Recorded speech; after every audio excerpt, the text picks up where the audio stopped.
ওম নমঃ শ্রী জ্যোতিরাজায় বিবেকানন্দ সুরয়ে সচ্চিৎ সুখ স্বরূপায় স্বামিনে তাপহারিণে।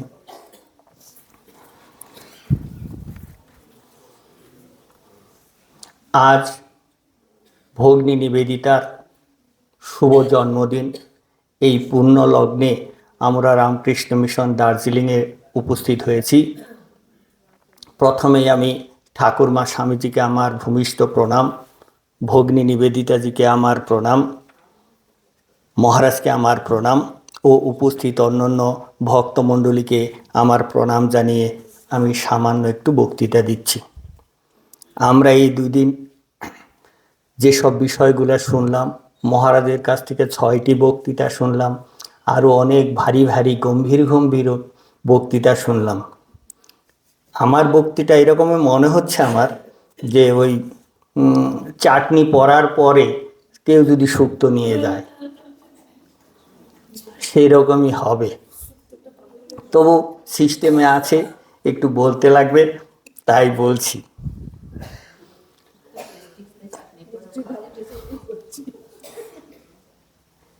ভগ্নী নিবেদিতা, আমরা আগের যারা বক্তা তাদের মুখ দিক থেকে দেখলাম যে মোটামুটি 13 বৎসর ভারতবর্ষে ছিলেন, কিন্তু পুরো সময়টা ছিলেন না, একটু কম বেশি ছিলেন। দেশে মাঝে মাঝে গেছেন, এই জন্য পুরো 13 বৎসরটা ছিলেন না। এই স্বল্প সময়ে তিনি যে প্রতিভা দেখাইয়েছেন সেসবগুলা আমরা কিন্তু সবাই বসে বসে শুনলাম। এটা তার ক্ষেত্রেই সম্ভব। বলছে না গীতায় যে মুখং করতি বাচলং পুঙ্গং লঙ্ঘয়তে গিরিম যৎ কৃপা তমহং বন্দে পরমানন্দ মাধব। তার কৃপা ছাড়া, ভগবানের কৃপা ছাড়া, ঠাকুরের কৃপা ছাড়া এটা সম্ভব না। তারপরে এই বাংলা ভাষা শিখে তিনি কি করলেন, বিভিন্ন এই কাব্য পুরাণের সব গল্প শুধু শুনলেন না, লিখলেন।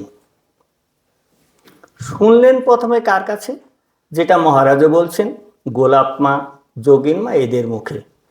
আমরাও কিন্তু ছোটবেলায় শুনেছি ঠাকুমা, পিসিমা, কাকিমা, দিদিমার কাছে গল্প বলতে রামায়ণ, মহাভারত, এইসব কথা।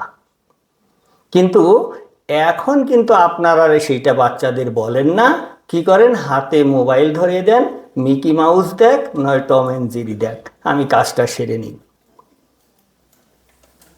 এটা কিন্তু অনেক দিন থেকে আমাদের চোখে পড়ছে, কেননা আমরা সেভাবে আর পড়াশোনা করি না।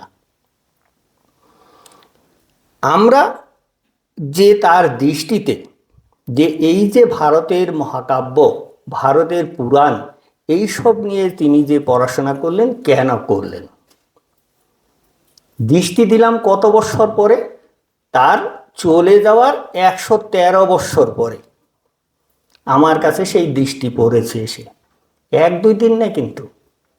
এবং যে দৃষ্টি দিতে সাহায্য করেছেন তিনি মহারাজ, তার পক্ষে সম্ভব, তিনি ঋষিতুল্য আমাদের কাছে মানুষ। কিন্তু আমার মতো লোকের কাছে সেই দৃষ্টিতে যে কি ভাব গম্ভীর বা ব্যাখ্যা, সেটা হয়তো ফুটে উঠবে না।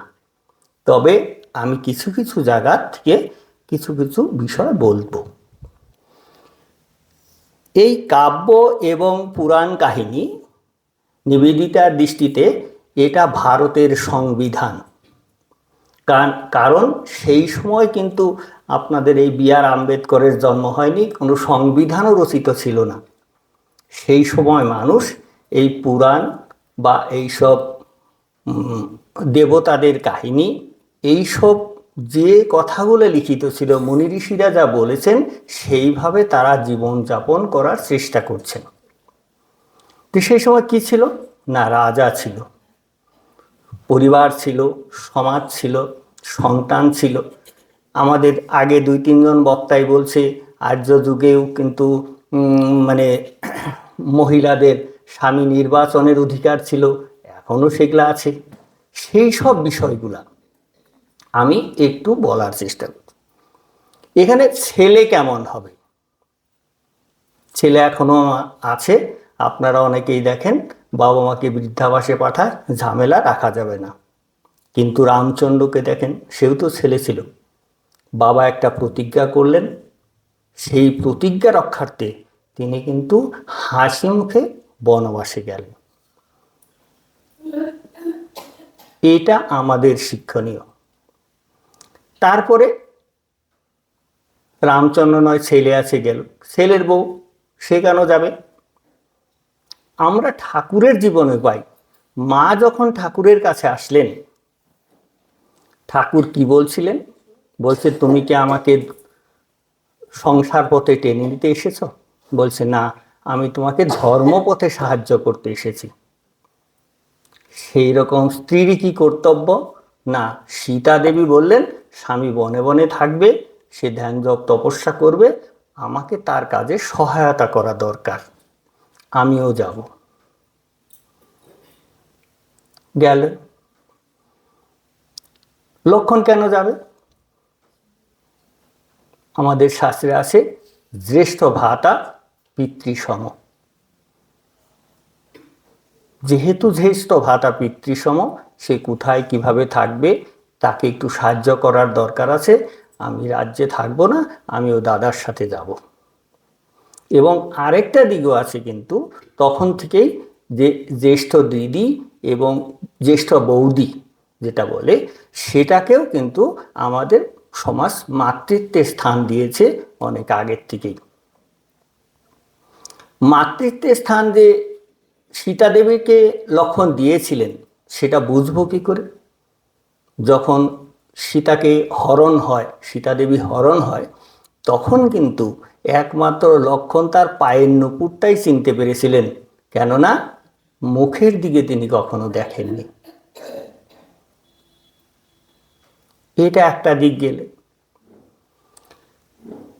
স্বামী কেমন হবে? না, সীতা দেবী যখন হরণ হলেন, তখন কিন্তু রামচন্দ্র কান্দিকাটা অস্থির। আরেকটা জায়গায় আমরা দেখব, না স্বামী স্ত্রীর কীরকম সম্পর্ক হবে সেটা দেখ দিদি বলবে নল দময়ন্তীর সংবাদে। বিপদ আসতেই পারে, অসুবিধা হতে পারে, কিন্তু স্বামী স্ত্রীর ভালোবাসাটা অটুট থাকবে। এখনকার মতো যে না রইল, আমি বাপের বাড়ি চললাম, নইলে ডিভোর্সের কেস করলাম, সেই রকম নয়। এই জন্যেই কিন্তু এটাকে তিনি সংবিধান বলছেন।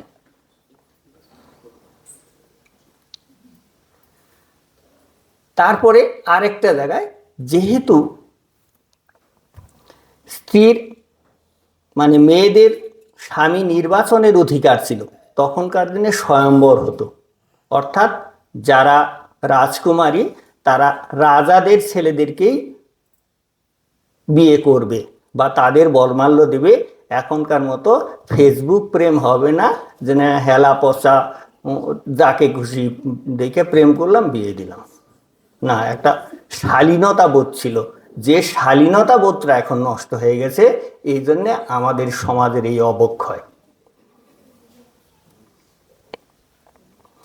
দেখুন,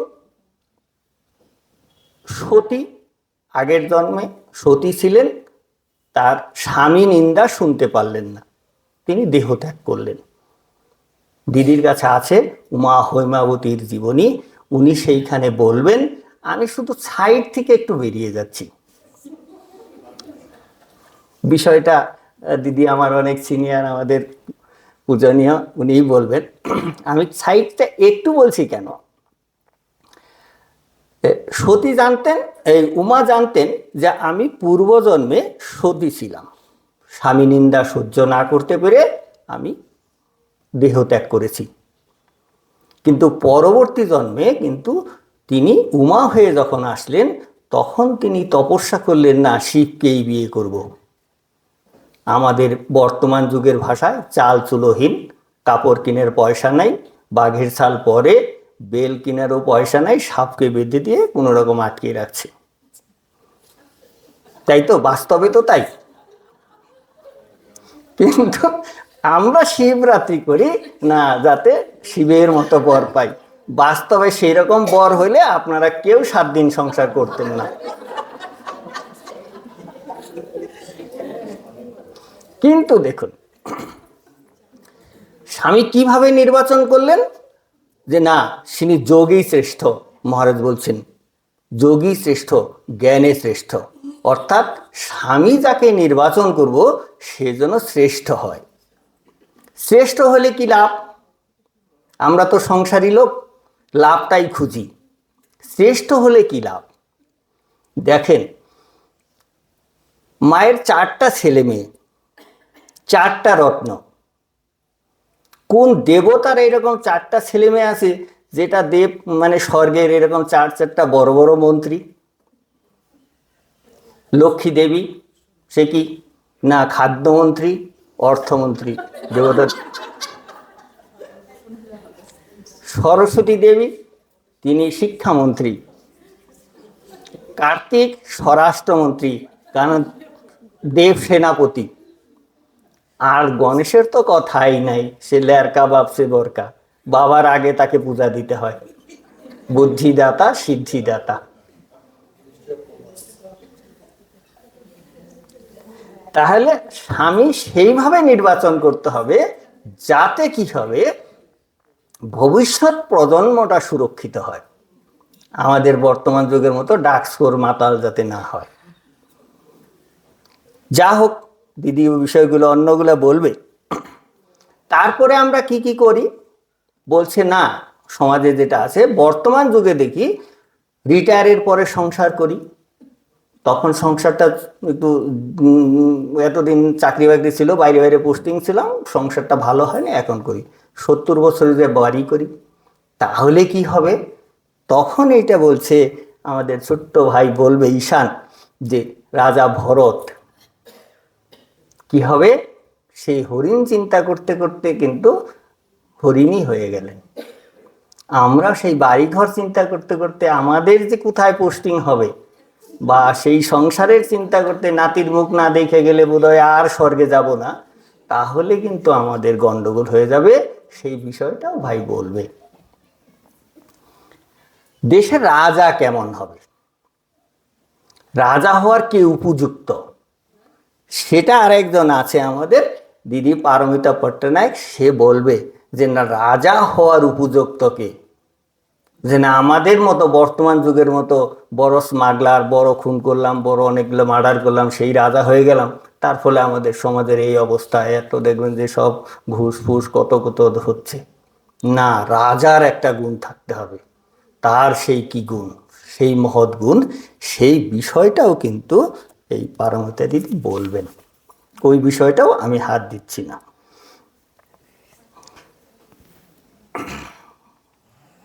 আসে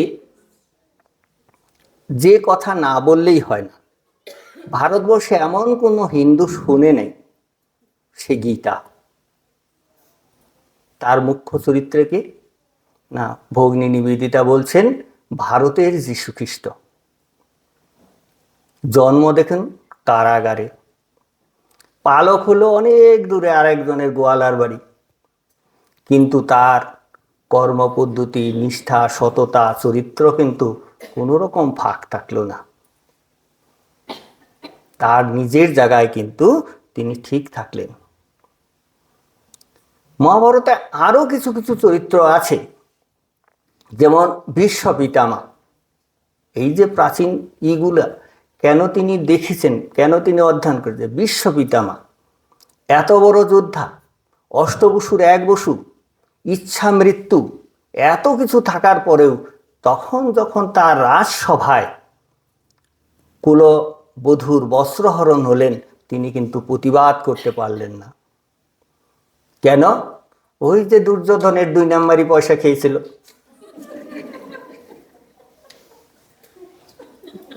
এই জন্যে পয়সাটাও যেটা খাবো, যাবো সতের খাবো, না হলে কিন্তু তার মধ্যেও সেই অসৎটা ঢুকবে। এরকম অনেক অনেক বিষয়গুলো আছে, শুধু আমি এক একজনের কথা একটু বলে যাচ্ছি। পুত্র কেমন হবে আরেকটা জায়গায় আছে, সেটা কর্ণের কথা। আদর্শে, চরিত্রে, নিজের চেষ্টায় অনেক বড় হয়েছিলেন, সমাজে অনেক অপবাদ ছিল সুদ পুত্র হিসাবে, কিন্তু যখন তিনি অঙ্গরাজ্যের রাজা হলেন, তখনও কিন্তু তার পিতা অধিরথ, যে যুধিষ্ঠিরের এই ধৃতরাষ্ট্রের ঘোড়ার ছিলেন, রথের সারথি ছিলেন, তাকে রাজসভায় প্রণাম করতেন। শ্রদ্ধা এরকম ছিল। আমাদের উপনিষদও আছে শ্রদ্ধাবান লভতে জ্ঞান। তাহলে সেই শ্রদ্ধা ছিল। এই জন্যে এইসব পুরনো কাহিনীগুলোর মধ্যে কিন্তু সবই আছে। ভক্ত কেমন হবে না, হনুমানের মতো, যে না সবসময় তিনি সেই একই চিন্তা রাম রাম করছেন।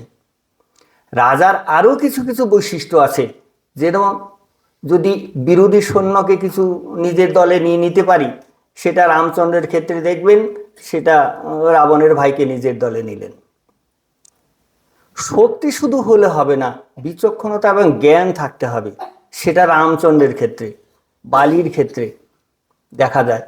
শক্তি প্রচুর আছে, ক্ষমতা আছে, কিন্তু কি বোন বলল অন্যের স্ত্রীকে হরণ করে নিয়ে চলে গেল।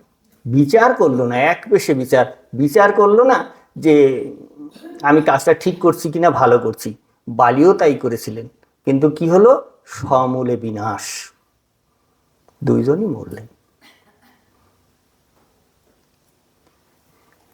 এসব প্রাচীন শাস্ত্রে এইরকম অনেক কিছু আছে, যেটা নিবেদিতা খুব অধ্যয়ন করেছিলেন। কিন্তু আমাদের এই ক্ষেত্রে আমরা এখন সমাজে অনেক কাজ, অনেক রকম কিছু করতে হয়। আমাদের কাছে আরেকটা জিনিস আছে, যেটার মধ্যে রামায়ণ, ভাগবত, গীতা, মহাভারত সব পাবো, যেটা ঠাকুর আমাদেরকে দিয়ে গেছেন, কথামৃত। এত কিছু না করে যদি শুধু আমরা এই কথামৃত পড়ি বা অধ্যয়ন করি, সেই দৃষ্টিতে দেখি, তাহলে হয়তো আমাদের জীবনটা সুন্দর হবে।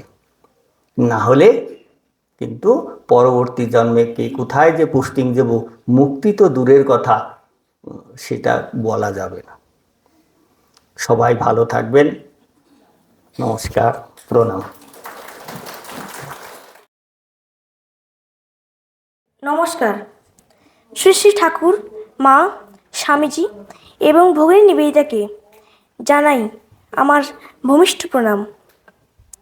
উপস্থিত পূজনীয় মহারাজজি এবং রিট্রিটে অংশগ্রহণকারী সকল প্রতিনিধিকে আমার সশ্রদ্ধ প্রণাম।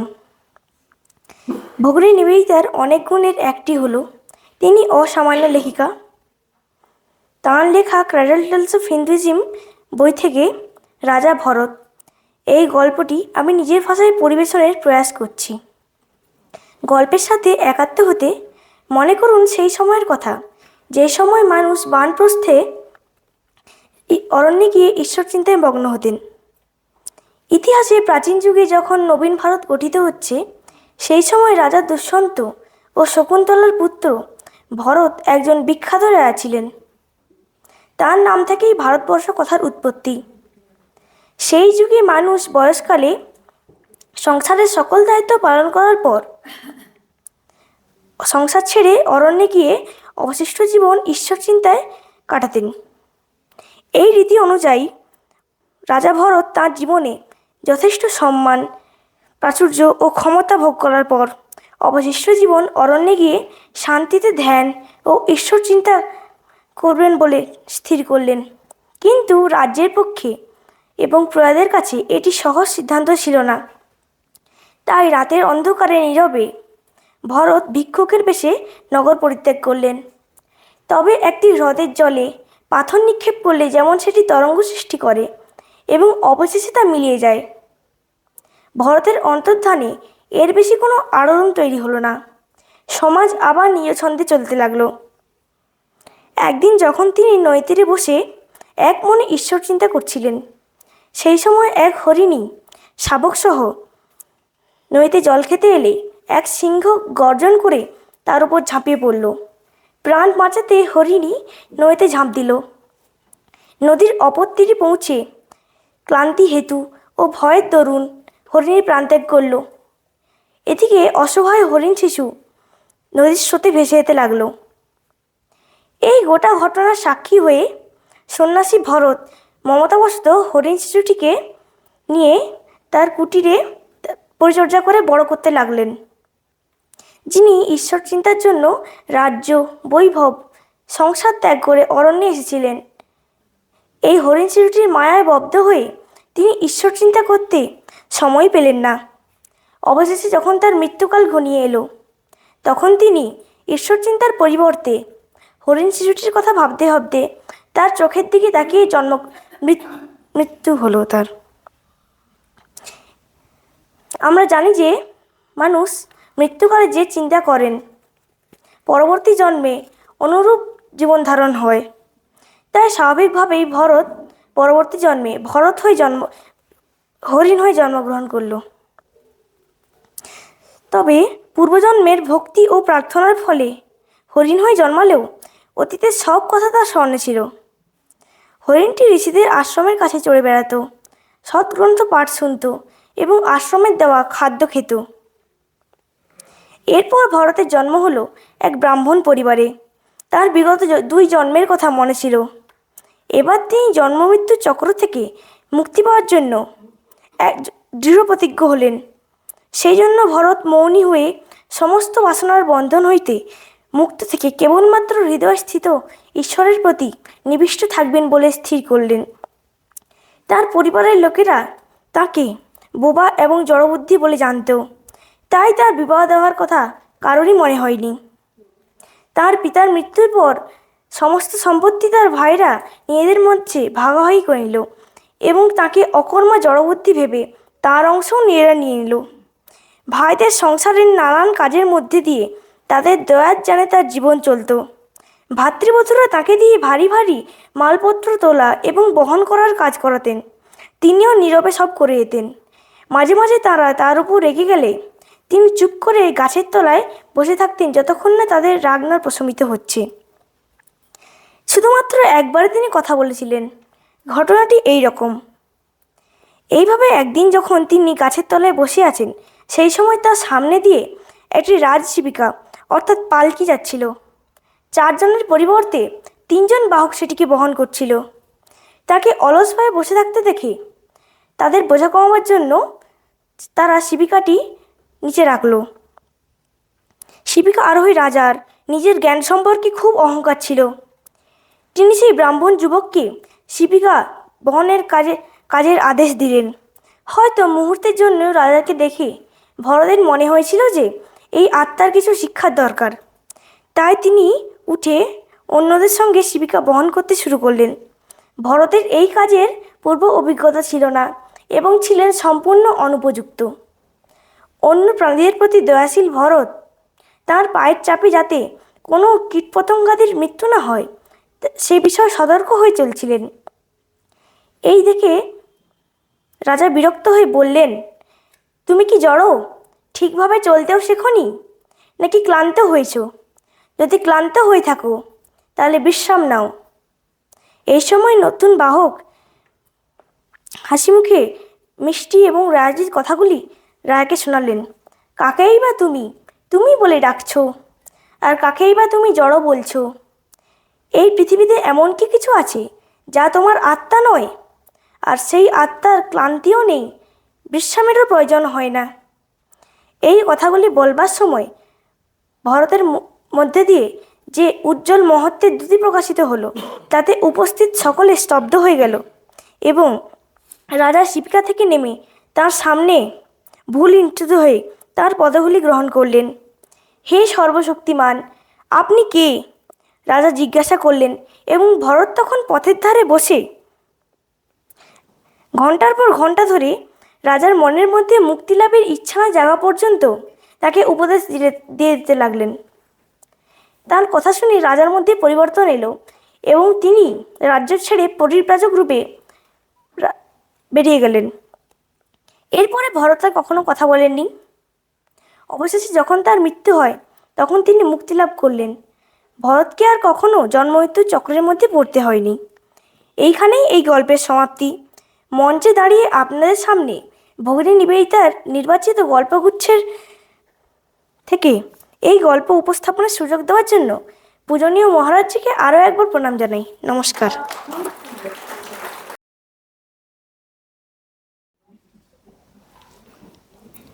ঠাকুর, মা এবং স্বামীজিকে আমার ভক্তিপূর্ণ প্রণাম। ভগিনী নিবেদিতাকে আমার প্রণাম। মঞ্চে উপবিষ্ট শ্রীমৎ স্বামী মহাতপানন্দজিকে আমার প্রণাম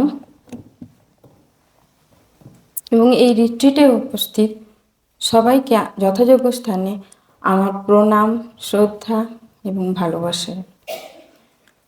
আজকে আমার বলার বিষয় নিবেদিতার লেখা যে পৌরাণিক গল্প বিক্রমাদিত্যের বিচার সিংহাসন।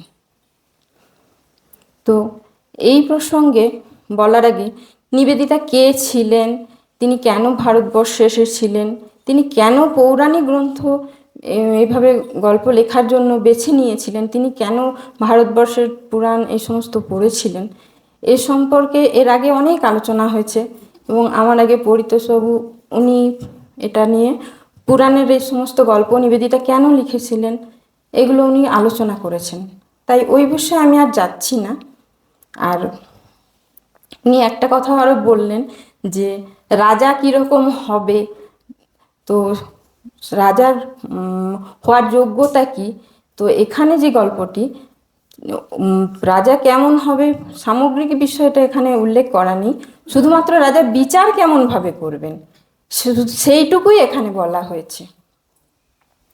তো যাই হোক, নিবেদিতা ভারতবর্ষের সংস্কৃতিতে দেখেছিলেন যে মায়েরা তার সন্তানদেরকে পৌরাণিক গল্প শোনাতো এবং সেই থেকে শিশুরা তাদের অন্তরে সেই গল্পগুলিকে বসিয়ে নিত এবং এইভাবে ভারতের সংস্কৃতিকে তারা বহন করত।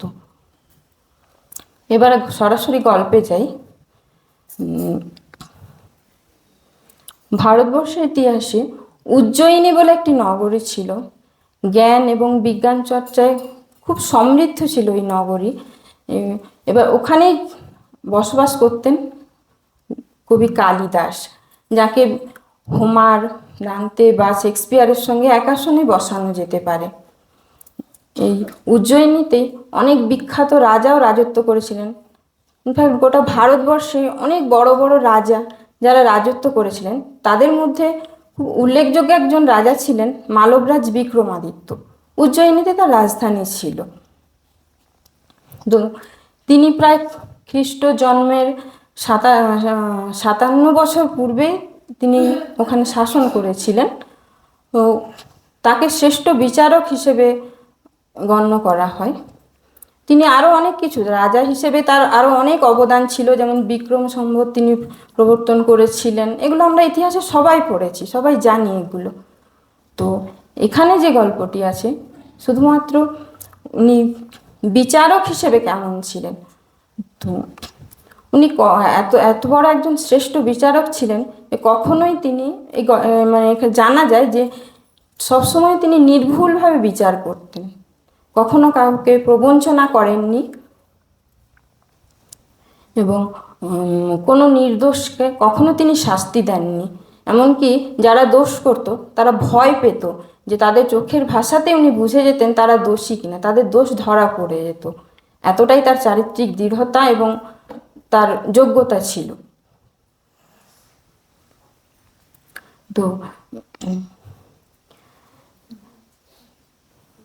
তো নিবেদিতা যে প্রসঙ্গে পুরাণের গল্পটি লিখেছেন তার অনেক বছর পূর্বে যে সময়ের প্রেক্ষাপটে, তখন উজ্জয়িনী রাজ্য ধ্বংসস্তূপে পরিণত হয়েছে এবং বিক্রমাদিত্যের যে রাজপ্রাসাদ ছিল সেটা একেবারেই ধূলিসাৎ হয়ে গিয়েছিল। তার ওই প্রাসাদের উপর তৃণভূমি গজিয়ে আর তার কোনো অবশেষ ছাড়া আর কিছুই ছিল না। তো সেই সময় আশেপাশে গ্রামে মানুষরা পশুপালন করতো এবং তাদের যে গরু সেগুলো ওখানে চরাচর করার জন্য নিয়ে যেত। তো এখানে নিবেদিতা একটি খুব সুন্দর চিত্র তুলে ধরেছেন। মহারাজ যে বললেন যে নিবেদিতা একজন সুলেখিকা ছিলেন, তো এখানে তিনি এমনভাবে বর্ণনা করেছেন যেন সেই গ্রামের সেই চিত্রটি আমাদের চোখের সামনে ভেসে ওঠে। রাখাল বালকরা তাদের গরুগুলিকে ওই তৃণভূমির মধ্যে চড়াতে নিয়ে যেত এবং এমনকি তাই নয়, ওই পশুগুলো সম্পর্কেও তিনি অসাধারণ বর্ণনা করেছেন যে সেই পশুগুলি শান্ত ছিল, তাদের বড় বড় চোখ ছিল, আর কুঁচ আছে, এবং মানুষরা যেমন সাজে তেমনি হিন্দুরাও ওই গরুগুলিকে মালা পরাতো, চন্দনে দিত, চন্দনের টিকা দিত এবং পুজো করতো তারা। তো আর তখনকার দিনে বিদেশে যেমন কুকুর বেড়াল এ সমস্ত পুষতো এবং তাদের নিজেদের পরিবারের সদস্য হিসেবে ভাবতো, সেই রকম গরুকেও মানুষরা নিজেদের পরিবারের সদস্য হিসেবে গণ্য করত। এবং তাদেরকে যে চড়াতে নিয়ে যেত, পাছে তারা দূরে না চলে যায় বা অন্য কোনো হিংস্র জন্তুর কবলে না পড়ে, তাই রাখালেদের তত্ত্বাবধানে তাদেরকে চড়াতে নিয়ে যেত। এবং তাই নয়, শুধু তাদের গলায় ঘণ্টা বাঁধা থাকতো এবং ঘণ্টার আওয়াজে তারা কোথায় থাকতো সেটা বোঝা যেত। এবং আরও একটি খুব সুন্দর চিত্র তুলে ধরেছেন, গ্রাম্য চিত্র, যেটা যে গরুগুলিকে একজন রাখাল বালক সামনে আর আরেকজন পেছনে আর লাইন করে মাঠে নিয়ে যেত। আর ফেরার সময় ঠিক একইভাবে তারা ফিরে আসতো, গলায় ঘণ্টা নেড়ে। আর সেটা একটা অসাধারণ শব্দ হতো, আর গরুর খুরে আঘাতে মাটি ধুলো উঠতো, একটা মেঘের সৃষ্টি করতো। আর অস্তমিত সূর্যের আলো সেই ধুলোর ওপর পড়ে একটা অদ্ভুত মায়াবী একটা আলোর সৃষ্টি হতো, যেটাকে ভারতীয়রা বলতো গোধূলি। তো এই সময় এইভাবে তিনি এত সুন্দর বর্ণনা করেছেন যে তার লেখিকা যে তিনি ছিলেন এক সুলেখিকা, তার সুন্দর একটা প্রমাণ পাওয়া যায়। তো ওই রাখাল বালকেরা ওখানে গরু চড়াতে গিয়ে তারা সারাদিন ওখানে খেলা করতো। একদিন খেলতে খেলতে সেই বিক্রমাদিত্যের যে রাজ্যর যে ধ্বংসাবশেষ সেখানে পৌঁছে যায়। তো সেখানে একটি সুন্দর খেলার মাঠ তারা আবিষ্কার করে। এখানে একটি ঢিপির ওপরে তৃণভূমি গজিয়েছিল। তো এক বালক, রাখাল বালক, হঠাৎ ভাবলো যে ওটার ওপর বসে সে বিচার খেলবে। তো সেখানে বসে তার বন্ধুদের বলল, আরও বাকি যারা রাখাল বালক ছিল, যে আমি এখানে বিচার করব, তোমাদের কোন বিষয়ের কথা। তো তাদের যে সমস্ত বিষয়ে বিবাদ লাগতো সে সুন্দর সুষ্ঠুভাবে, সে অদ্ভুত ব্যাপার, ওই ঢিপিটার ওপরে বসার পরে তার মধ্যে প্রথমে সে খেলার ছলেই উঠেছিল, কিন্তু ওখানে বসার পর তার শারীরিক দৃষ্টিভঙ্গি এবং মুখমণ্ডলে এক অদ্ভুত গাম্ভীর্য দেখা দেয়, সম্পূর্ণ পাল্টে গেল। তারপরে সে সুন্দরভাবে বিচার করলো। প্রথমে খেলার ছলে নিয়েছিল, কিন্তু তারপরে আরও যখন রাখাল বালকরা তাদের নিজেদের বিরুদ্ধে যখন বিবাদ হতো, তখন ওই ছেলেটিকে ওই ঢিপির মধ্যে বসিয়ে ওরা নিজেরা নিজেদের সব কিছু মীমাংসা করে নিত। এসব শুনে গ্রামে আরও যারা বয়স্ক মানুষ, তাদের মধ্যে কোনো কিছু বিবাদ হলে তখন ওই সেইভাবে ছেলেটি সুন্দর মীমাংসা করত। এই কথা গ্রামের পর গ্রাম ছড়িয়ে পড়ল আশেপাশের সমস্ত গ্রামে। তখন সবাই গিয়ে তাদের যে কোনো বিবাদ গিয়ে ছেলেটি সব সুন্দরভাবে মীমাংসা করত। এইভাবে ওই অঞ্চলে আর কোনো বিবাদ হতো না, সুন্দর বিচার হয়ে যেত। এই কথা তখন যিনি রাজা ছিলেন সেই রাজার কানে গিয়ে পৌঁছলো। তো রাজার রাজসভায় জানা পুরোহিত এবং বুদ্ধিজীবী যে সমস্ত ব্যক্তি ছিলেন, তো তারা বললেন যে ওই অংশটা হচ্ছে বিক্রমাদিত্যের রাজপ্রাসাদের ধ্বংসাবশেষ, সুতরাং ওটা হয়তো রাজা বিক্রমাদিত্যের বিচার সিংহাসন ছিল, ওটার উপরে বসে তিনি বিচার করতেন। তো এই কথা শুনে রাজা, তখন যিনি রাজা ছিলেন, তার মনের মধ্যে এক আইন এবং তিনি শ্রেষ্ঠ বিচারক হবেন এরকম একটা বাসনা জন্ম নিল। তো তার মধ্যে আকাঙ্ক্ষা দেখা দিল, যদিও তার চারিত্রিক দৃঢ়তা বা সেই যোগ্যতা সেরকম ছিল না। তো তিনি ভাবলেন ওই শিশুটি যদি ওই আসনের ওপর বসে সঠিকভাবে বিচার করতে পারে, তো তাহলে আমিও যদি ওখানে বসি, তো বিক্রমাদিত্যর আত্মা আমার ওপর ভর করবে আর আমি ঠিকঠাক বিচার করব এবং জগতের মধ্যে একজন শ্রেষ্ঠ বিচারক হয়ে উঠব। এরকম তার একটা আকাঙ্ক্ষা দেখা দিল। তো তিনি তার সামগ্রী এবং শ্রমিকদের নিয়ে গিয়ে ওখানে খোঁড়াখুড়ি শুরু করলেন। ওটাকে ভাবলেন যে তার রাজপ্রাসাদে নিয়ে এসে সেটাকে প্রতিষ্ঠিত করবেন এবং ওখানে বসে তিনি বিচার করবেন। তো খোঁড়াখুড়ি শুরু হলো। তো রাখাল বালকদের খেলার যে জায়গা সেটা তাদের নষ্ট হয়ে গেল এবং সেই যে সবুজ তৃণভূমি, সেটা বালি কংক্রিট এ সমস্ত এতে ভরে গেল। যেমন আজকের দিনে এই যে শহর গড়ে ওঠে, বিভিন্ন ছোট ছোট যে শিশুরা, তাদের খেলার জায়গা নেই, সব চতুর্দিকে কংক্রিট গড়ে উঠে গেছে এবং তৃণভূমি বন জঙ্গল সবই নষ্ট হচ্ছে, যদি আধুনিক মানে এখনকার দিনের তুলনা করা যায় আর কি। তো এইভাবে দেখা যেতে পারে। তো রাজা ওই ওটা খোঁড়ার সময় দেখা গেল যে একটা কালো পাথরের একটা চতুষ্কোণ আসন, যার চারিদিকে 25 জন ডানাযুক্ত পরী ওটাকে ধারণ করে রেখেছে। তো রাজা সেটাকে তুলে নিয়ে এসে তার রাজসভায় ওটাকে স্থাপন করলেন এবং প্রজাদের নির্দেশ দিলেন যে 3 দিন উপবাস করে এবং প্রার্থনা করে তারপর ওটার উপরে অভিষেক হবে।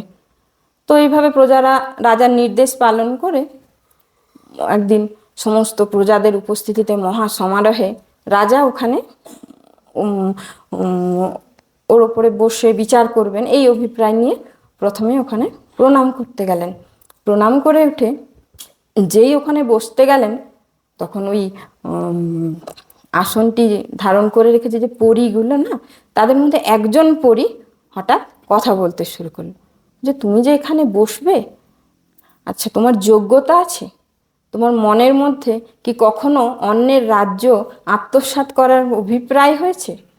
তখন রাজা নিজের অন্তরকে প্রশ্ন করে ভাবলেন, না, তার অন্তর তো শুদ্ধ নয়, তিনি তো অনেকবার তার এই অভিপ্রায় হয়েছে। তখন পরী তাকে উপদেশ দিলেন যে 3 দিন উপবাস করে খুব প্রার্থনা করে তারপরে মানে তার অন্তঃশুদ্ধি হতে পারে এবার তিনি ওই আসনে বসার মতো উপযুক্ত হতে পারবেন। এই বলে পরীটি উড়ে চলে গেল, আর ওই পরীটিকে কখনো দেখা গেল না। তখন রাজা 3 দিন পরী নির্দেশ মতো 3 দিন উপবাস করে তারপরে খুব প্রার্থনা করে সিংহাসনে বসার জন্য আবার আসনে বসার জন্য আবার গেলেন। তো তিনি যখন বসতে যাচ্ছেন, আরেকটি পরী উড়ে এসে বলছে, তুমি যেখানে বসতে যাচ্ছ, কখনো কি কারোর সম্পদ অন্যায়ভাবে তুমি কেড়ে নিয়েছো কখনো? তখন রাজা বলছে, হ্যাঁ, সেভাবে তো অনেকবার করেছে। বলছে, তাহলে তো এখানে বসার উপযুক্ত নও। তখন বলছে, ঠিক আছে, আবার 3 দিন উপবাস করে প্রার্থনা করে তারপরে এখানে বসার মতো যোগ্যতা অর্জন করবেন। তখন সেই পরীটিও উড়ে গেল। এইভাবে 100 দিন পুরো 24টি পরী এভাবে এক একটা প্রশ্ন করে সবাই উড়ে চলে গেল। তারপরে রাজা 100 দিনের মধ্যে তার প্রচণ্ড আত্মবিশ্বাস যে এবারে তিনি ওই আসনে বসতে পারবেন এবং বিচার করবেন, সর্বশ্রেষ্ঠ বিচারক হবেন। তো সেই দিন যখন তিনি বসতে যাচ্ছেন, যে শেষ পরীটি ছিল, সে বলছে, আচ্ছা, তুমি যেখানে বসতে এসেছো, তুমি কি ওই শিশুটির মতো সরল? তোমার মধ্যে কি ওই সরলতা আছে? তখন রাজা বলছে, না, আমি এই আসনে বসার যোগ্য নই। এই কথা বলার সাথে সাথে ওই পরীটি, সর্বশেষ যে পরী ছিলেন, ওই পরীটি ওই আসনটিকে নিয়ে উড়ে চলে যায়। তারপর আর ওই আসনটি কোথাও আর দেখা যায়নি। তো এই গল্পের মধ্যে দিয়ে এটাই বলা যায় যে যিনি বিচারক হবেন, তার যোগ্যতা কি হবে, তার বিচারের মানদণ্ড কেমন হবে। কর্মযোগে স্বামীজি বলেছিলেন যে একটি ওক গাছের বিচার করতে পারে।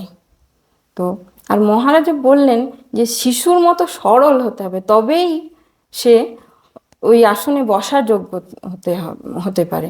নিবেদিতা এইভাবে বিচার করতে পারবে কি এই যে মানদণ্ড বা তার কি যোগ্যতা হবে, এটাই এই গল্পের মধ্যে দিয়ে এই শিক্ষা সবাইকে দিতে চেয়েছেন। আমি শেষ করছি। সবাইকে নমস্কার। ওং জননীং শারদাং দেবীং রামকৃষ্ণং জগদ্গুরুং পাদপদ্মে তয়োশ্রিত্বা প্রণমামি মুহুর্মুহু। জয় মা। মায়ের অসীম করুণা যে আজকে বিশেষ দিনটিতে মহারাজ আমাকে সুযোগ করে দিয়েছেন ভগিনী নিবেদিতার লেখা ক্রেডল টেলস অফ হিন্দুইজম যার বাংলা হচ্ছে পুরাণের গল্পগাথা, এখান থেকে নল ও দময়ন্তী এই গল্পটি বলার জন্য। তো প্রথম যখন আমি মহারাজের কাছ থেকে সুযোগটা পেয়েছিলাম, বেশ ভালো লেগেছিল। গল্প বলতে হবে তো বলে দেবো, কোনো ব্যাপার নয়। ছোটোবেলায় মেয়েকে তো কত গল্প শুনিয়েছি, ভাতের থালা নিয়ে, খাবারের বাটি নিয়ে, সেই ধরনের সহজ ব্যাপারই কিছু হবে। কিন্তু যত সময় গড়িয়েছে দেখলাম মানে মেয়েকে গল্প বলা আর এখানে দাঁড়িয়ে গল্প বলা মানে বেশ চাপ। তো যাই হোক, আমি তবুও চেষ্টা করছি, যদি কিছু ভুল ত্রুটি হয়ে যায় ক্ষমা করে দেবেন। তো গল্পটা যেটা শুরুতেই দেখলাম যে নিষাদরাজ নল, তিনি যেমন সুদর্শন, বলশালী, বীর, তাছাড়া তিনি প্রচণ্ড প্রজাবৎসল ছিলেন, ধনুর্বিদ্যা শিকারে পারদর্শী ছিলেন। তার মধ্যেও তার যেটা একটি বিশেষ গুণ ছিল সেটা হচ্ছে অশ্ববিদ্যা, যার জন্য মানে তার সমতুল্য রাজা তখনকার দিনে খুব কম ছিল। কিন্তু বিদর্ভরাজ ভীম কিছুটা হলেও তার সমতুল্য ছিলেন। তার 3 পুত্র, 1 কন্যা। কন্যার নাম দময়ন্তী। দময়ন্তী রূপে গুণে মানে একদম অতুলনীয়া। তো তখনকার দিনে রাজাদের কাছে ঘোষক আর চারণ ব্রাহ্মণরা থাকতেন, যারা কিন্তু ওই রাজার গুণগান বলুন বা যে কোনো ধর্ম কথা বলুন, এগুলো কিন্তু তারা ছড়ার আকারে বিভিন্ন জায়গায় প্রচার করতেন, যাতে সেগুলো সবাই জানতে পারে। তো সেই তাদেরই মাধ্যমে মানে নিষাদরাজ নল যেমন রাজকুমারী দময়ন্তীর প্রশংসা শুনেছিলেন এবং শুনে পরে তার প্রতি অনুরক্ত হয়েছিলেন, একইভাবে দময়ন্তীও কিন্তু সেই ঘোষক ও চারণদের কাছ থেকে নিষাদরাজ নলের কথা শুনে তার প্রতি অনুরক্ত হয়েছিলেন। মানে এতটাই তারা পরস্পরকে না দেখেও এতটা অনুরক্ত ছিলেন যে পরস্পরকে নিজের জীবনসঙ্গী হিসাবেও নির্বাচন করে নিয়েছিলেন। এবার তখনকার দিনে যেটা চল ছিল যে রাজকুমারীদের স্বয়ম্বর সভা হতো। যথারীতি রাজকুমারী দময়ন্তীরও স্বয়ম্বর সভা হবে। তিনি মানে এতটাই সর্বগুণ সম্পন্না ছিলেন যে দেবতারাও চাইছিলেন যে তাকে সেই সভায় স্বয়ম্বর সভায় গিয়ে তাকে পত্নীরূপে পেতে।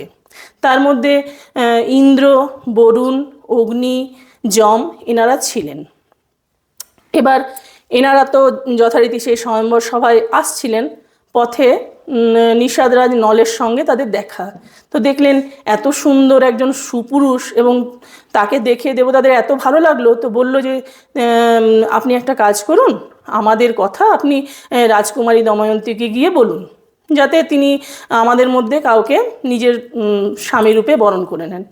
তো রাজা নল প্রথমে একটু মানে চাননি, কেন বলে আমি তো নিজেই প্রার্থী, তাহলে আমি আবার আপনাদের কথা কি করে বলবো। তো বললো তুমি তো আমাদের কাছে প্রতিজ্ঞাবদ্ধ, তুমি বলো।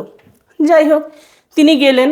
কিন্তু যখন দময়ন্তীর কাছে শুনলেন যে তিনি মনে প্রাণে রাজা নলকেই নিজের স্বামী হিসাবে বরণ করেছেন, তখন রাজা নল শুধু একটাই কথা বললেন যে যদি দেখি যে এর সঙ্গে তোমার মর্যাদা জড়িয়ে আছে, তাহলে কিন্তু আমি তোমাকে যথাযোগ্য সম্মান দেব এবং সেটা রক্ষা করার জন্য যেটা করণীয় আমি সেটাই করব।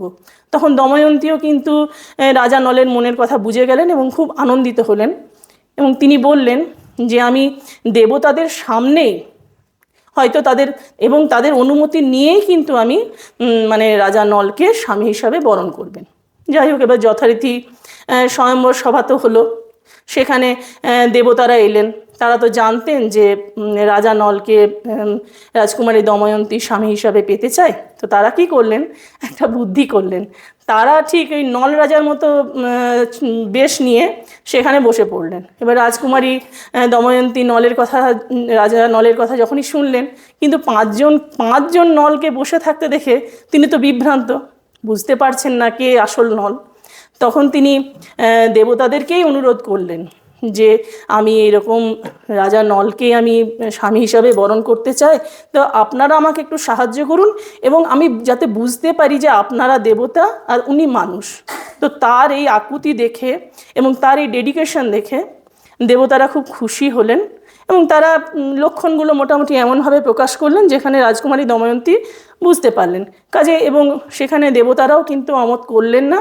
সবার মত নিয়ে দেবতাদের আশীর্বাদে নল এবং দময়ন্তী পরস্পরের প্রতি প্রতিজ্ঞাবদ্ধ হলেন, তাদের বিবাহ সম্পন্ন হলো। এরপর দেবতারা যখন ফিরে আসছিলেন এই বিবাহ হয়ে যাবার পর, পথে তাদের সঙ্গে কি হলো, যে অন্ধকারের রাজা কলি আর সন্ধ্যার রাজা দাপর, এনাদের সঙ্গে দেখা। এনারাও কিন্তু সেই স্বয়ম্বর সভায় যাচ্ছিলেন রাজকুমারী দময়ন্তীকে বিবাহ করবেন বলে। কিন্তু যখন শুনলেন যে দময়ন্তী একজন মানবকে নিজের স্বামী হিসাবে বেছে নিয়েছেন, তাদের কিন্তু খুব রাগ হলো এবং তাদের মধ্যে একটা প্রতিশোধ স্পৃহা জেগে উঠল। যদিও দেবতারা তাদেরকে বারবার বারণ করলেন যে তোমরা এই কাজটা করতে যেও না, আমাদের অনুমতি নিয়েই কিন্তু এই বিবাহ হয়েছে এবং আমরা কিন্তু নল দময়ন্তীকে আশীর্বাদ করেছি, কিন্তু তারা তো শুনলেন না। যথারীতি সুযোগের অপেক্ষায় রইলেন কিভাবে রাজা নলকে বিপদে ফেলা যায়। এদিকে নল এবং দময়ন্তী তো খুব সুখেই বিবাহিত জীবনযাপন করছিলেন।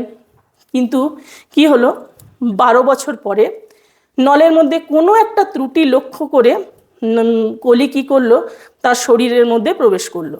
অটোমেটিক কী হলো, তার বুদ্ধিভ্রম হলো। এবার সেই কলির যে ভাই ছিল পুষ্কর, সে কিন্তু পাশা খেলতে পারত, আর এই দাপর কী করলো, ওই পুষ্করের পাশার অক্ষের মধ্যে প্রবেশ করলো। তো অটোমেটিক কী হলো, তো যেহেতু ওর ক্ষমতা বেশি, তাহলে পুষ্কর যে চালটাই দিচ্ছে সেটাতেই কিন্তু রাজা নল হেরে যাচ্ছে। এইভাবে কিন্তু তিনি সর্বশান্ত হলেন। তার রানী দময়ন্তী তাকে বারবার সাবধান করছিলেন যে এই খেলাটা না খেলতে। হয়তো নল বুঝছিলেনও, কিন্তু কলির প্রভাবে যেহেতু তার বুদ্ধি ভ্রম হয়েছে, তিনি কিন্তু ওই জায়গা থেকে সরে আসতে পারছিলেন না। তখন দময়ন্তী যাই হোক নিজের পুত্র আর কন্যাকে নিজের বাবা ভীমের কাছে পাঠিয়ে দিলেন। আর এদিকে রাজা নল তো সর্বশান্ত হলেন। কিন্তু রানী দময়ন্তী তো খুব পতিব্রতা স্ত্রী ছিলেন, স্বামীর যে কোনো বিপদে তিনি কিন্তু স্বামীকে ছাড়বেন না। তাই তারা দুজনে মিলে রাজ্য পরিত্যাগ করলেন, মানে অনাহারে, তাদেরকে কেউ সাহায্য করতে পারবে না এইরকম একটা আদেশও কিন্তু সেই পুষ্কর রাজা করে দিয়েছিলেন। যার ফলে 3 দিন এইভাবে থাকার পর তারা যখন বনে এলেন, তো কলির কিন্তু প্রতিশোধ স্পৃহাটা তখনও যায়নি। সে কী করলো, এনারা যখন একটু ঘুমিয়ে পড়েছেন, নলের যে বস্ত্র সেটাকে হরণ করে নিয়ে চলে গেল। দময়ন্তী কী করলেন, নিজের বস্ত্রের অর্ধাংশ দিয়ে নলের লজ্জা নিবারণ করলেন। এরপর তিনি নল রাজা তাকে বললেন যে দেখো, তুমি তো এত কষ্টের মধ্যে থাকতে পারবে না, তুমি তোমার বাবার গৃহে ফিরে যাও, আর তোমার বাবারও এটা ভালো লাগবে না যে এত কষ্টের মধ্যে তুমি আছো। কিন্তু রানী দময়ন্তী একটা কথাই শুধু বললেন যে আমি শুনেছি যে ব্যাধিতে স্বামীর যে কোনো যখন বিপদে পড়ে তখন তার স্ত্রী কিন্তু সেক্ষেত্রে তার কাছে ঔষধের তুল্য হয়। সে যতই পরিবার পরিজন থাক, বন্ধু থাক, কিন্তু স্ত্রীর থেকে বড় ওষুধ কিন্তু স্বামীর কাছে সে সময় কেউ নয়। কাজেই এই দুর্দশার সময় সে কোনোভাবেই তার স্বামীকে কিন্তু ছেড়ে যাবে না। কিন্তু নলের প্রচণ্ড চিন্তা যে সে কেন এত কষ্ট করবে। এদিকে কলির প্রভাবে নলের বুদ্ধি আবার ভ্রম হলো। সে কী করলো, রানী দময়ন্তীকে ঘুমন্ত অবস্থায় জঙ্গলের মধ্যে ছেড়ে দিয়ে চলে গেল এবং মনে মনে এটা জানতো যে তখন কিছু উপায় না দেখে দময়ন্তী ঠিক তার বাবা ভীমের কাছে ফিরে যাবে। যাই হোক, এইভাবে প্রায় 3 বছর কেটে গেল। কিন্তু এই যে যখন রাজা নল দময়ন্তীকে ছেড়ে যাচ্ছিলেন, সে সময় একটা ঘটনা ঘটেছিল। তিনি যখন আসছিলেন, দেখলেন একটা আগুনের মধ্যে একটা সাপ। সে কিন্তু নলের নাম ধরে সাহায্য চাইছে। নল ভাবলেন বিপদে পড়েছে, তাহলে একে উদ্ধার করি। তো সাপটা বলল যে বেশ বড় সাপ। কিন্তু তখন যখন নল হাতটা পাতলো, তার আকৃতিটা খুব ছোট হয়ে গেল। সাপটাকে হাতে নিয়ে নল বাইরে বেরিয়ে এলো। যেই বেরিয়ে এসছে, সাপটা কিন্তু নলকে দংশন করলো। যেই দংশন করেছে, নলের কিন্তু রূপটা বিকৃত হয়ে গেল, হাতগুলো খর্ব হয়ে গেল, ছোট ছোট হাত হয়ে গেল। এমন একটা রূপ হলো যে তিনি যে রাজা নল এটা কেউ বুঝতে পারবে না। তখন সেই সাপটি বলল যে দেখো, তোমার রূপ বিকৃত হয়ে গেছে, হাতগুলো ছোট ছোট হয়ে গেছে, কেউ তোমাকে চিনতে পারবে না ঠিকই, কিন্তু আমি তোমাকে 2টো বস্ত্র দিচ্ছি। তুমি যখনই চাইবে যে তুমি আগের রূপ ফিরে পেতে, তখন এই বস্ত্র 2টো পরিধান করবে, তাহলেই হবে। আর দ্বিতীয় যেটা হলো, তোমার রূপ খর্ব হয়ে যাওয়ার জন্য তোমার শরীরে যে কলি প্রবেশ করেছে, তুমি এখন থেকে শান্তিতে থাকবে, কিন্তু কলি কিন্তু প্রচণ্ড কষ্টে থাকবে। এবার যাই হোক, 3 বছর পরের যেটা ঘটনা সেটা বলি। রাজা নল বাহুক নাম নিয়ে অযোধ্যার রাজা যে ঋতুপর্ণের কাছে আশ্রয় নিলেন। যেহেতু তিনি খুব ভালো অশ্ববিদ্যা জানতেন, কাজে তাকে অশ্বশালার প্রধান করে দেওয়া হলো। তিনি ভীষণভাবে অশ্বগুলোর যত্ন করতেন, কারণ রাজা ঋতুপর্ণও কিন্তু সেই অশ্বগুলিকে খুব ভালোবাসতেন। কিন্তু প্রতিদিন রাত্রে রাজা নল বাহুকরূপী রাজা নল প্রতিদিন রাতে একটা বিলাপ করতেন, নিজের স্ত্রীর দুঃখে বা সে কেমন আছে তার জন্য প্রচণ্ড তার কষ্ট হতো। প্রতিদিনের এটা ঘটনা, তিনি কিন্তু বিলাপ করতেন। এদিকে রানী দময়ন্তীরও একই অবস্থা। তিনি তো স্বামী শোকে একবারে শোকাতুরা, আকুলা, ভীষণ কষ্টে আছেন। তো এবং রাজা তার বাবা যে ভীম নলকে খুঁজে পাওয়ার জন্য অনেক চেষ্টা করলেন, কিন্তু পেলেন না। তখন এই আমাদের রানী দময়ন্তী একটা বুদ্ধি করলেন। ওই যে চারণ আর ঘোষকরা যারা থাকতো, তারা কি করতো, ধর্মোপদেশ দেওয়ার সঙ্গে সঙ্গে ইনি নির্দেশ দিলেন যে নলের কথা বলে ছড়া তৈরি করে বিভিন্ন জায়গায় গিয়ে বলতে। কেউ যদি ওইটা শুনে তার সঙ্গে তাকে সেই নিয়ে কিছু বলে, তাহলেই তারা বুঝতে পারবে যে ইনি রাজা নল। এইভাবে করতে করতে সেই চারণ ব্রাহ্মণরা যখন রাজা ঋতুপর্ণের দরবারে গেল, সেখানে রাজা ঋতুপর্ণকে বলল, কিন্তু ঋতুপর্ণ কোনো সাহায্য করতে পারলেন না। কিন্তু বাহুক কিন্তু এই ছড়াগুলো শোনা মাত্র কিন্তু রিয়্যাক্ট করলেন, এবং তার তিনি নিজেকে উজ্জ্ব রেখে পুরো জিনিসটাকে ডেসক্রিপশন করলেন যে এটা কিন্তু হয়েছিল। সেই ঘটনাটা এসে সেই চারণরা কিন্তু রানী দময়ন্তীকে বললেন। তো এবার স্ত্রী তো, তিনি কিন্তু বুঝে গেলেন যে ইনি রাজা নল, এবার তো তাকে ফেরত আনতে হবে। তাহলে তাকে ফেরত আনার জন্য কি বুদ্ধি করা যায়?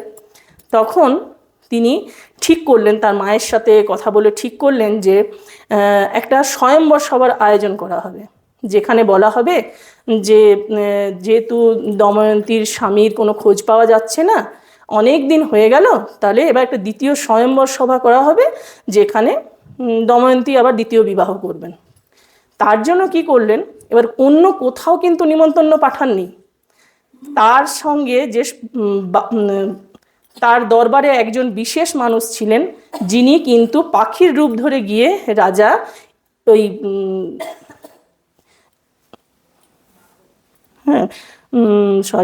নামটা ওই যে অযোধ্যার রাজাকে গিয়ে নিমন্ত্রণ করলেন যে এরকম আপনাকে যেতে হবে সেই স্বয়ম্বর সভাতে।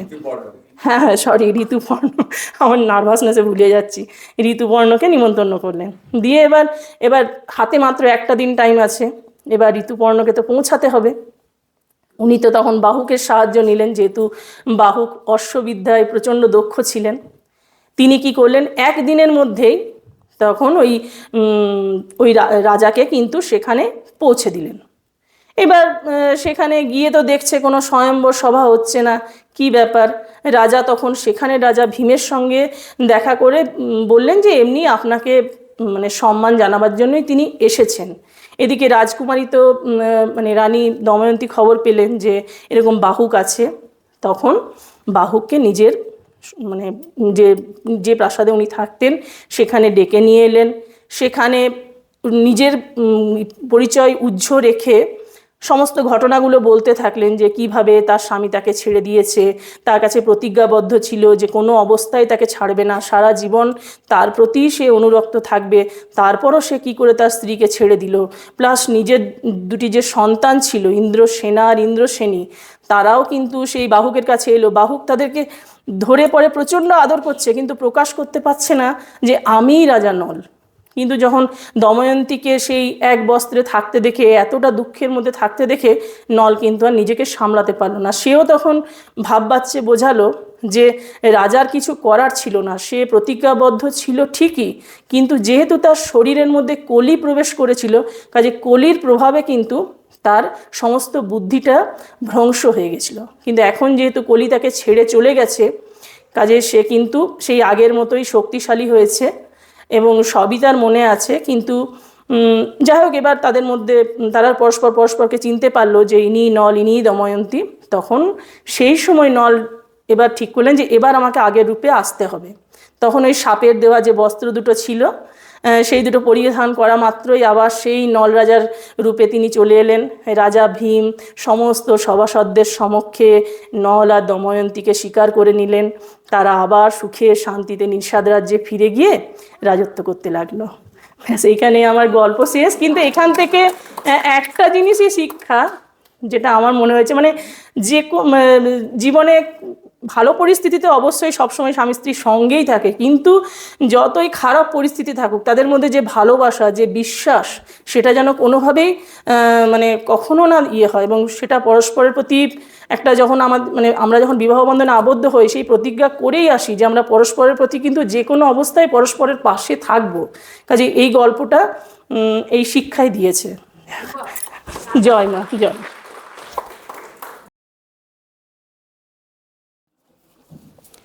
ঠাকুর মা স্বামীজির চরণে আমার ভক্তিপূর্ণ প্রণাম জানিয়ে উপস্থিত সকল সুধীবৃন্দকে আমার প্রণাম, প্রীতি ও শুভেচ্ছা জানাই।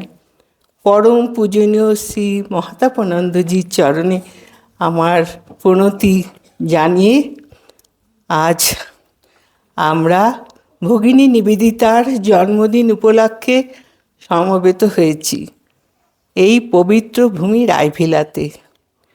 এই শুভক্ষণে পূর্ণ দিনে এখানে পূর্ণভূমি রায়ভিলাতে উপস্থিত থাকতে পেরে আমি নিজেকে খুব ভাগ্যবতী মনে করছি। আমার জীবনে এই দিনটি বড় স্মরণীয় হয়ে থাকবে। সেই পূজনীয়া বরণীয়া ভগিনী নিবেদিতার চরণে আমার শ্রদ্ধাঞ্জলি জানিয়ে দুটি লাইন। শ্রী শ্রী রামকৃষ্ণ সহায়। বিদেশিনী নিবেদিতা চিরস্মরণীয়া, অক্ষয় গৌরব কীর্তি পুষ্পে বরণীয়া।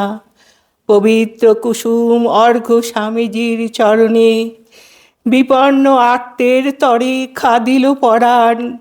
বিনা বেতনেতে খুলি শিক্ষা প্রতিষ্ঠান, অসীম মনের বল করিয়া সম্বল। শ্রী গুরু স্বামীজি আর শ্রীমার কৃপায় গেলেন প্রতিষ্ঠা করি অমর ধামেতে। বিদ্যালয় হলো ধন্য তাহার নামেতে। প্রণাম লহগ মোর ভগিনী নিবেদিতা, মরমে রয়েছে গাথা সেসব যুগ কথা।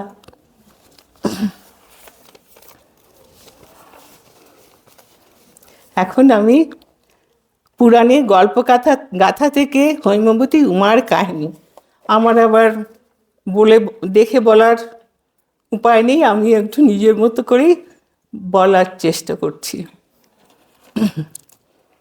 পরজন্মে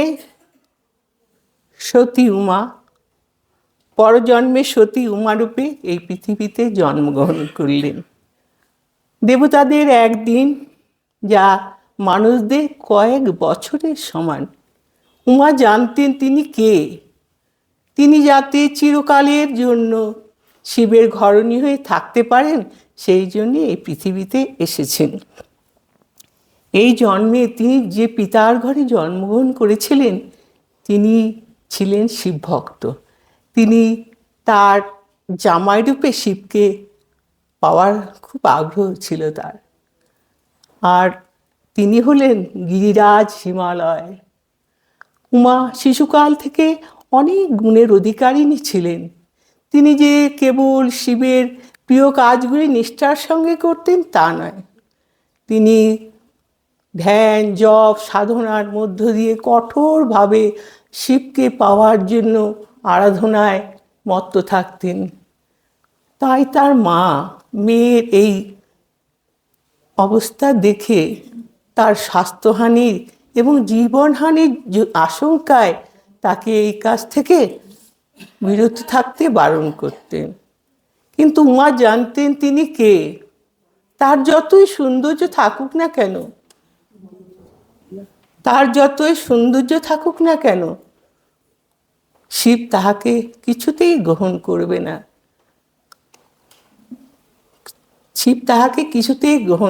না। তাই তিনি, কারণ শিবের হৃদয় ছিল তখনও শিবের হৃদয় ছিল সতীর স্মৃতিতে অম্লান। তাই তিনি নিজেকে উপবাসী থেকে কঠোর কঠিন সাধনার মধ্যে দিয়ে আত্মজ্ঞান লাভের চেষ্টায় মত্ত হলেন। বৃক্ষ পর্বতমালা বেষ্টিত মনোহর পরিবেশের মধ্যেই উমা বেড়ে উঠতে লাগলেন। যেখানে গ্রীষ্মকালে নানা রকম ফুল ফুটে থাকত, তাদের সুগন্ধ শোভায় মৌমাছিরা গুনগুন করে ফুলের মধু নিতে বসত, আর পক্ষীকুলের কুঞ্জরে মুখরিত হয়ে থাকত বন বনান্তর। ঠিক তারই পশ্চাতে ছিল শ্বেত শুভ্র হিমালয়ের শৃঙ্গগুলি, যা সূর্যের প্রথম আলোয় সোনালি রূপ ধরে চারিদিক আলোর বিকিরণ করত। সে এক নয়ন মুগ্ধকর দৃশ্য। এই সুন্দর পরিবেশের মধ্যেই উমা ধীরে ধীরে বেড়ে উঠতে লাগলেন। উমার একটা বৈশিষ্ট্য ছিল, তার গায়ের রং ছিল সোনার মতো। তাই হিন্দু রমণীরা কখনো তাদের পায়ে সোনার গয়না পরত না, উমার প্রতি শ্রদ্ধা জানিয়ে।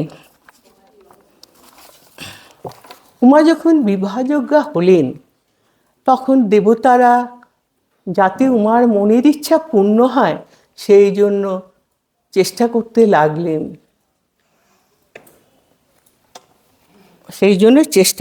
লাগলেন।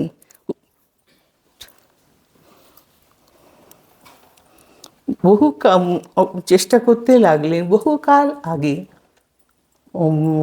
সৃষ্টিকর্তা ব্রহ্মা একটি অসুরকে বর দিয়েছিলেন। সেই বল পেয়ে তিনি বলবান হয়ে দেবতাদের সিংহাসনচ্যুত করবার জন্য চেষ্টা করতে লাগলেন। এই বুঝে দেবতারা খুব ভীত হলেন এবং ব্রহ্মার কাছে আসলেন এবং তাদের ভীত হওয়ার কারণ জানালেন। তখন ব্রহ্মা বললেন, তোমাদের কৃতকার্যের জন্য আমি আমার আশ্রিতকে কেন ত্যাগ করব? তবে একটা উপায় আছে। শিব ও উমার যদি বিয়ে হয়, তাদের যে সন্তান হবে তাদের সেনাপতিত্বে দেবতারা অসুরকে পরাজিত করতে পারবে। সেই জন্য তোমরা শিব ও উমার বিবাহের জন্য চেষ্টা করো, যাতে দেব সেনাপতির আগমন ত্বরান্বিত হয়। এই কথা শুনে দেবতারা তো শিব ও উমার বিবাহের জন্য চেষ্টা করতে লাগলেন। সৃষ্টিকর্তার এই বর্জ্যগর্ভ কথা শুনে দেবরাজ ইন্দ্র মদনদেবের সঙ্গে দেখা করলেন এবং মদনদেব দেবাদিদেব সবাই মিলে ঋতুরাজ বসন্তের সঙ্গে দেখা করলেন। সঙ্গে রতিও ছিলেন, মদনদেবের স্ত্রী। তারা বসন্তকে বললেন যাতে তিনি শিবের বিবাহের ব্যাপারে প্ররোচিত করতে। আর মদনদেবকে ইন্দ্রদেব বললেন, তুমি তোমার অদৃশ্য অস্ত্রের দ্বারা শিবের হৃদয় বিদ্ধ করতে। এই কথা শুনে মদনদেব ভীত হলেন। যিনি সকল জাগতিক বস্তুর উপর উদাসীন, তাকে এইভাবে প্ররোচিত করা মানে তার ক্রোধের সম্মুখীন হওয়া। তবুও দেবরাজ ইন্দ্রর প্রতি কৃতজ্ঞতা বশত তারা এই কাজ করতে রাজি হলেন আর বললেন তাদের বন্ধু ঋতুরাজ বসন্ত যদি রাজি হয় তাহলে এই কাজ করতে তারা পারেন। তখন এই কথা শুনে দেবরাজ ইন্দ্র খুশি হলেন এবং বর্তমানে শিব যেই বনে থাকে সেই বনের সঠিক ঠিকানা দিয়ে চলে গেলেন। কিছুদিন পরে সেই মদনদেব সেই বনে এসে উপস্থিত হলেন। মদনদেবের আগমনে সেই বন এক অদ্ভুত সৌন্দর্য রূপ নিয়ে দাঁড়ালো। আর তারপরেই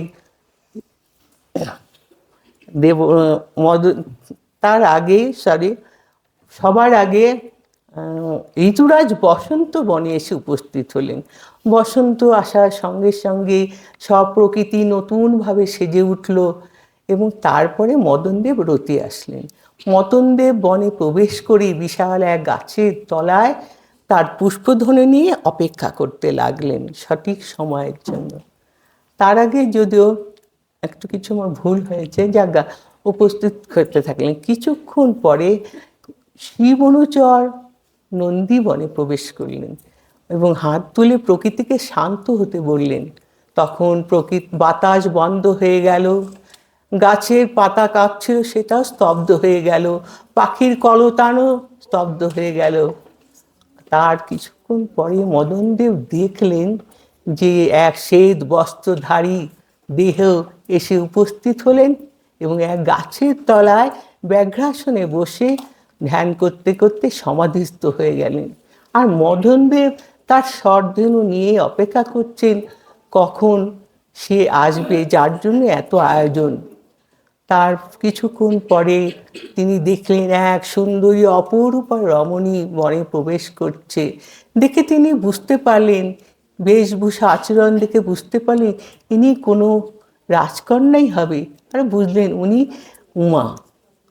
তারপর তিনি বসে আছেন আর তিনি দেখলেন শিবের কপালে 3 নয়ন, অনলবর্ষী নয়ন দেখে জ্যোতি বেরোচ্ছে। তার একটা ছিল যে কখন সে শিবের সেই পুষ্পবাণ দ্বারা তীর নিক্ষেপ করবে, সেই সময় অপেক্ষা হয়েছে মনে করে অপেক্ষা করতে লাগলেন। উমা প্রবেশ করলেন বনে প্রভাতের পূজা নিয়ে, শিবের উপস্থিতিতে শিবের চরণে যেই তিনি প্রণাম জানালেন তখন শিব তার দিকে মৃদু হেসে শিব তার দিকে স্মিত হেসে তাকালেন। আর এদিকে মদনদেব ভাবলেন এই তো সময় উপস্থিত, এখনই আমাকে স্বরধনু নিক্ষেপ করতে হবে।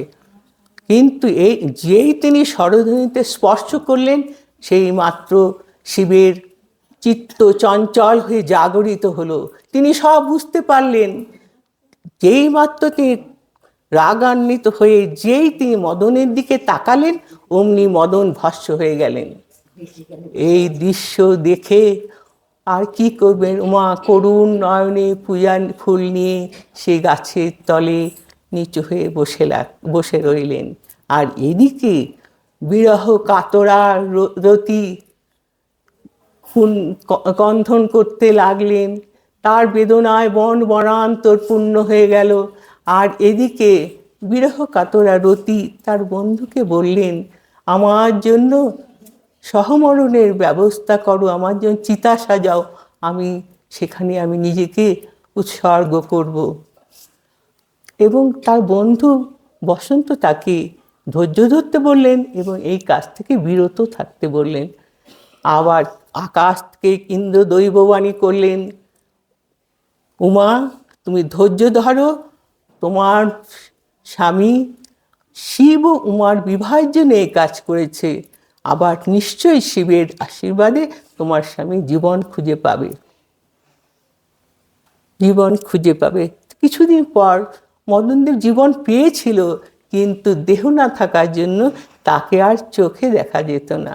তারপর থেকে পৃথিবীতে ভালোবাসাকে কোনোদিন দেখা যায়নি। তারপর উমা আর কি করবে, বিরহকাতরা উমা সেই বনে অরণ্যে একাকী থেকে গেলেন। সারাদিন উপবাস থেকে ক্ষুধা তৃষ্ণা ভুলে ধ্যান জপ সাধনার মধ্যে দিয়ে কঠোর থেকে কঠোর জীবন অতিবাহিত করতে লাগলেন। এইভাবে কিছুদিন যাওয়ার পর গেল, তখন তিনি অন্য এক অরণ্যে গিয়ে তার রাজপ্রাসাদ ত্যাগ করে, রাজ পোশাক ত্যাগ করে গাছের ছাল পরলেন, পাতার তৈরি দেহাবসন ব্যবহার করতে লাগলেন, ভূমিশয্যায় শয়ন করতে লাগলেন। সারাক্ষণ ক্ষুধা তৃষ্ণা ভুলে ধ্যান জপ আর সাধনা করতে করতেই কিছুদিনের মধ্যে তার হাতে জপমালার কড়া পড়ে গেল, সুন্দর চুলগুলি জটায় পরিণত হলো। তিনি সব ভুলে ধ্যানে দিনের পর দিন সময় কাটাতে লাগলেন সেই কুটিরে নির্জন জঙ্গলের মধ্যে। একদিন তিনি দেখলেন তার কুটির থেকে যে এক দরিদ্র ব্রাহ্মণ তার কুটিরের দ্বারে উপস্থিত এবং বলছে, মা, মাগো আমায় দুটো ভিক্ষা দেবে? সেই কথা শুনে উমার মন ছিল মায়ের মতো দয়ালু। কারো দুঃখ দেখলে সে দূর করার জন্য সঙ্গে সঙ্গে ছুটে যেত। তাই উমার ঘরে যেটুকুনি ছিল তাই নিয়ে এসে তাড়াতাড়ি দরিদ্র ব্রাহ্মণকে ভিক্ষা দিলেন। তখন সেই ভিক্ষুক ব্রাহ্মণ উমাকে বললেন, মা, তুমি কার জন্য এই গভীর জঙ্গলে নির্জনে সাধনায় মত্ত হয়েছ? তার উত্তরে উমা বললেন, আমার মন, আমার প্রাণ, আমার হৃদয় সব আমার শিবের চরণে নিবেদিত। আমি তার সাধনায় মত্ত হয়েছে। তখন সেই ব্রাহ্মণ বললেন, সে কি, সে তো দরিদ্র, তার কোন ঠিক ঠিকানা নাই, সে তো বদ্ধ পাগল, তুমি তাকে তোমার হৃদয় দান করেছ? এই কথা শুনে উমা খুব দুঃখ পেল, বলল যে আপনি উচ্চকোটি লোকের হৃদয়ের অন্তর্জগতের কোনো খবরই জানেন না, তাই জন্যই আপনি এই কথা বলেছেন। সেই ব্রাহ্মণ কিছুতেই থামে না, নানানভাবে কটু কথা শিবের সম্বন্ধে তাকে বলতে লাগলো। বললেন যে তুমি অপাত্রে তোমার হৃদয় দান করেছ, সে তোমার কোনোদিনই যোগ্য হয়ে উঠতে পারে না, তুমি কাল বিলম্ব করো না। তখন উমা খুব ক্রুদ্ধ হয়ে বললেন, আপনাকে বারবার আমি এইসব কটু কথা বলতে না করেছি, তবু আপনি এই কথাই বারবার আমাকে বলছেন। তখন সেই স্থান যেই উমা ত্যাগ করে চলে যাবেন তার কুটিরের দিকে, তখন এক অদ্ভুত ঘটনা ঘটল। তিনি দেখলেন সেই দরিদ্র ব্রাহ্মণ শিব রূপ ধারণ করে তার সামনে দাঁড়িয়ে আছে। উমা তো বিশ্বাসই করতে পারলেন না তার চক্ষুকে। পরক্ষণেই তিনি ভাবলেন, শিব হয়তো তার কঠিন তপস্যায় সন্তুষ্ট হয়ে তার সামনে এসে দাঁড়িয়েছেন সত্যি সত্যি। এদিকে আকাশ থেকে দেবতারা আনন্দে পুষ্পবৃষ্টি করতে লাগলেন। এইভাবে শিব ও উমার বিবাহ সম্পন্ন হলো এবং দেব সেনাপতির আগমন ত্বরান্বিত হলো। জয় শ্রী রামকৃষ্ণ, জয় শ্রী রামকৃষ্ণ, জয় শ্রী রামকৃষ্ণ।